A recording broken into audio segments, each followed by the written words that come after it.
Hey guys, in this video I will show you how to find your Binance wallet address. Alright, so let's begin with the video. If you're trying to find your wallet address on Binance, the process is actually quite simple.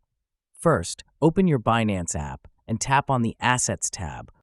Once you're on that page, tap on Add Funds option and a pop-up menu will appear. From this menu, select the On-Chain Deposit option. This will take you to a new page where you can choose the cryptocurrency for which you want to find the wallet address. Let's say you want to find your Bitcoin wallet address. Simply tap on Bitcoin from the list. You'll now be prompted to choose a network.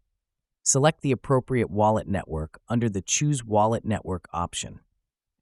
Once you've selected the network, your wallet address will appear on the screen along with a QR code. To copy the address, just tap on the small copy icon next to it.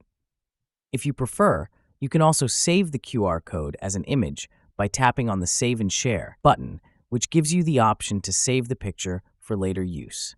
And that's it. So that's basically how you can find your Binance wallet address.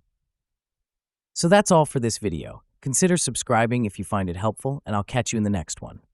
Thanks.